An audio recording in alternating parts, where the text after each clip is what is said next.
আসসালামু আলাইকুম। সবাই কেমন আছেন? আশা রাখছি সবাই ভালো আছেন। আমি খুব একটা ভালো নেই, মোটামুটি। এই আপাটার কাছে মাঝে মাঝে আমি চুড়ি নিই। চুড়িগুলো বেশ ভালো, অনেক টেকসই হয়। এখান থেকে ফিঙ্গার রিংও নিই। স্কুলের সামনে তো টুকটাক দোকান আসে বসে, সময়ের জন্য আসে বসে আবার চলে যায়। ছেলে বের হয়ে যাচ্ছে, এই যে মিস বের করে দিচ্ছি ছেলেকে। এই যে আমার ছেলেটা, আমি ডাকতেছি বাবা আসো। ওখান থেকে ছেলের এখান থেকে গিয়ে আবার একটু খামারে যাব। খামারে আমার দুধ শেষ হয়ে গেছে। বাচ্চাদের 21 তারিখ থেকে পরীক্ষা। দুধ না হলে কি হয়? দুধ কাল থেকে শেষ হয়ে গেছে। বললাম যে কিছু দুধ আনি রেখে দিই বাবুকে নিয়ে। এখন যে ও একটু ঝালমুড়ি খাবে, ছেলেটা থেকে কী অবস্থা, বলে আম্মু আজকে একটু খাই না, আর তো আসবো না, এই ক্যাম্পাসে আসবো কি না তা তো ঠিক নাই, আজকে একটু খাই। আর কি করার নাও, ছেলেকে নিয়ে একটু খামারে যাচ্ছি। খামারে যাই দুধ নেব, দুধ নিয়ে রিস্কে নিয়ে বাসায় চলে আসবো। এই 6 নম্বর সেক্টরের মধ্যেই সব কিছু, এই রোড আলাদা এই আর কি। 11 নম্বর রোডে খামারটা, আমার বাসা আরেকটা রোডে। হাটেও যাওয়া যায়, দুধ দিয়ে তো আর হাটে যাওয়া যায় না। একটু রিস্কে নিয়ে চলে যাব। এই যে ঝালমুড়ি খাচ্ছে আর যাচ্ছে, কি যে তার একটা অভ্যাস, সে ঝালমুড়ি খাবে। এগুলো তো ভালো খাবার না, বাচ্চাদের একটা লোভনীয় একটা জিনিস তো। এই অবস্থা। স্কুলে গিয়ে মনটা একটু খারাপ হয়ে গেল। ভাবিরা সবার কে কোথায় যাব না যাব তা তো ঠিক ঠিকানা নাই। অনেকের ক্যাম্পাস চেঞ্জ হয়ে যাবে।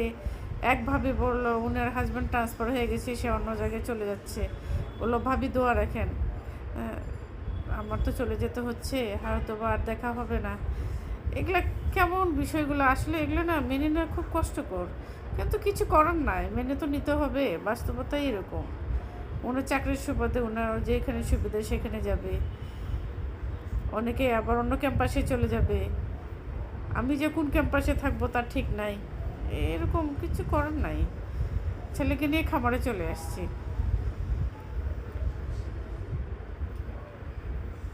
সব ভাবিকরা একসাথে হয় বলে যে গতবার এরকম হইলো যে আমার ছেলের সাথে এক ক্লোজ ফ্রেন্ড তার পেলে না, ওরা দুজনে একসাথে খেলতো। দেখি যে বছর নার্সারিতে ওরা আবার আলাদা ক্যাম্পাসে হয়ে গেছে। এরকম হয় স্কুলে। মেয়েরা ক্লাস 1 থেকে 3 পর্যন্ত এক ফ্রেন্ড ছিল, তো পড়া মাঝে মাঝে স্কুলে না দিতে পারলে ও এমনিতেই পড়াটা পাঠিয়ে দিত, যে ও আজকে আসতে পারেনি, বা আমার মেয়ে পড়াগুলো দিয়ে দিত। হঠাৎ করে দেখি যে ও আর ক্লাস 4-এ ভাবি বললো যে স্কুল চেঞ্জ করে দিবে।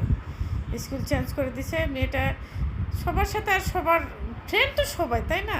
সবার সাথে তো আর সবার বন্ধুত্ব হয় না বা আন্তরিকতা হয় না। চলে গেলে, যাওয়ার পর মেয়েটা বেশ মনটা খারাপ ছিল। পরে আবার বললাম, ওকে বললাম যে মা এরকমই, যার যেখানে সুবিধা সে তো যাবেই, এটা মেনে নিতে হবে মা, এটাই বাস্তব, তোমাকে মেনে নিতে হবে, তুমি সামনে আগাও। এই আর কি। ছোটো বাচ্চা তো, মানে একজনের সাথে বন্ধুত্ব হলে ওদের ভীষণ কষ্ট লাগে, কষ্ট পায়।